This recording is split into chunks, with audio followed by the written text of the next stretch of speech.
And as soon as you walk out of the city and past these walls, you see it opens up into a beautiful forest. You can see a pretty big path that looks pretty well walked in front of you, and you guys continue on the path into the forest. Immediately, you're hit with the sounds of the forest. It goes from the sounds of a city to the sounds of a forest, with birds chirping and leaves rustling on your left and on your right. After a little while walking on the path, Balin sort of looks down the path one way, looks down the path the other way, sees that no one's coming, and then dips back into the woods and falls back into the trees and starts walking off of the path. And you follow him for a little bit.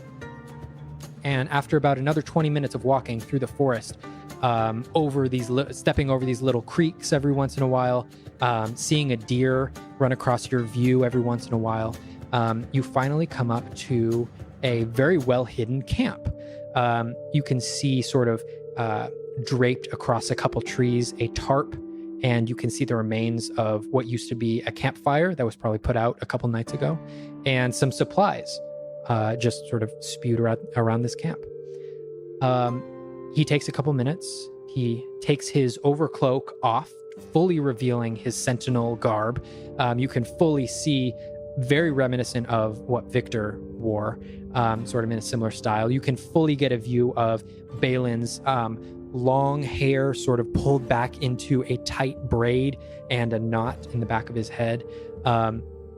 As he puts down his overcoat, he puts down some more of his supplies, picks up his two swords, sheathes them in his belt, picks up his longbow, throws it over his shoulder, picks up his crossbow, puts it on his hip, turns to you and says, "All right, I think we're all situated. So there's a cave that's here, further west, but looking at you, I think it'd be interesting to let you take the reins on this one. What do you think about that?" Well, sure. I mean, yeah, that sounds awesome. Victor wouldn't let me do that. Well, Victor is a stick in the mud, and don't let him hear you say that. Well, I'll say it to his face. I don't care. I kid. Victor's a good guy. I was told that I'll tell you what I was told, and then I'll let you figure it out. All right? All right. There's a cave off to the west here, just outside of Solaris. And some hunters and some poachers have been claiming that creatures of the Underdark have been spewing out. And that's all that I was told. So, Flynn, find me a cave. Yes, sir. And I'll start walking and then realize that maybe I should sit down and think for a second. So then I sit down and pull out my bag and like go through my monster book and realize I don't have anything about this, and I close it and kind of fumble a little bit, and I'm just like, think to myself like, improvise, and I get my stuff, get back up, and start walking to the west and start looking for a cave. Okay. Okay, so I'm gonna have you make either a survival or a nature check. Oh boy, which one's better? Survival or nature, you said? Yeah. Ooh, survival. Ooh, 15 plus 19 total. 19 total. Nice. So, you are, at first, you're like flipping through your book, you're trying to find something that you can sort of latch onto. And then once you reach into that improvisational space in your head, you just start moving. And Balin follows right behind you, sort of step in step. The way that you were following him through the city, he is now following you. And you are sort of looking, it's tough to see where you're going just with the density of the trees here, but you start to feel beneath your feet the ground shifting. Sort of it seems to be a higher elevation off to your right and a lower elevation off to your left. So you start looking around and you're sort of getting a lay of the land, and you see a couple of hills, sort of like this more hilly area where the trees seem to rise up a little bit more. And that's probably where a cave entrance would be. So you start heading over that way. It gets a lot more rocky as you approach. And soon enough, you are able to find the mouth of this cave. It opens up. It's about a 20-foot wide entrance, and it immediately descends into darkness. Once I get to the cave, I'll kind of look back and kind of give a smile, like a little thumbs up. That's how you get it done, Flynn. I'll look around. I'll look for tracks. I'll look for any kind of fur that's been scraped off on the walls. Any kind of sign of anything running in and out of this cave. Okay. Make a... I'm going to say this one's either survival or investigation.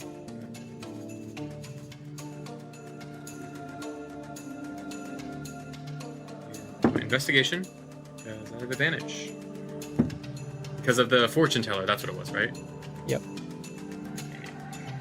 First roll was better.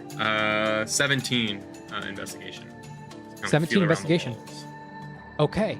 As you feel on the walls of this cave, you feel your fingertips sort of run over this rough patch, and you can see these lines that have been dragged through the rock itself. Looking at them, they don't seem to be like one individual claw. It's not like one big claw that made these marks, but it looks like just the way that they're sort of zigzagged, it looks like one claw at a time.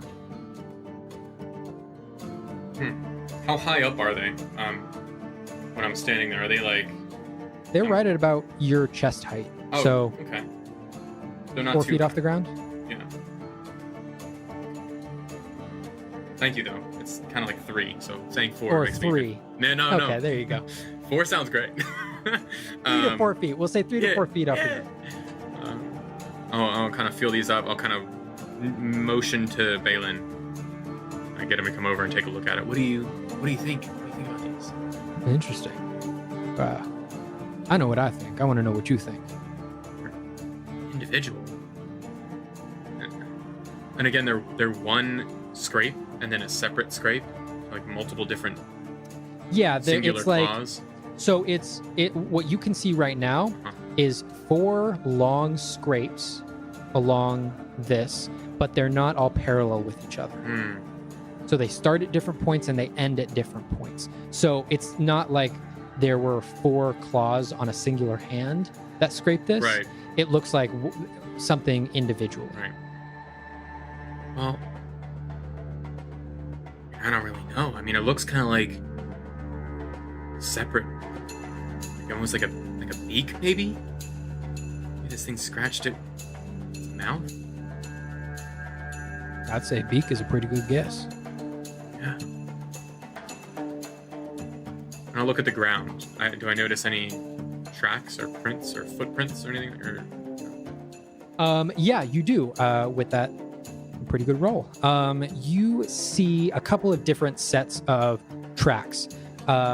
You see all coming from inside the cave, leaving the cave.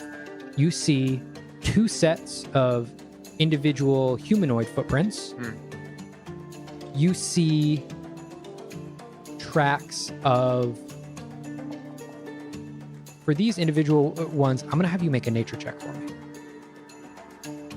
And then can you also remind me what sort of creatures you have written in Flynn's guide? So I have displacer beasts, dragons, owlbears, wolves, trolls, and goblins. Added giant spiders and water weirds. Okay, so because of that, Ooh, you don't even have to make a roll. nice. You see specific tracks for giant spiders coming out. Nice. And you also see tracks for a third creature that you don't recognize. And it's like in this weird, it's like this 3-toed claw almost. Almost sort of reminding you kind of the way that Shreya's claws are, his feet are, but bigger and like more meaty than that. Yeah, so I'll have my book out and I'm kind of flipping through and I notice the spiders. Point that out to Balin. Well, I know what those are. I don't really know what those are. Look bigger. And I'll look at like all the tracks and notes that I have about like, I don't know, owl bears, but that doesn't fit. That's not right. I'll look at the wolves, and that doesn't look great. Guess we'll just have to find out. I was gonna say there's only one way to see. That's the fun, right? Yeah, I'd say so.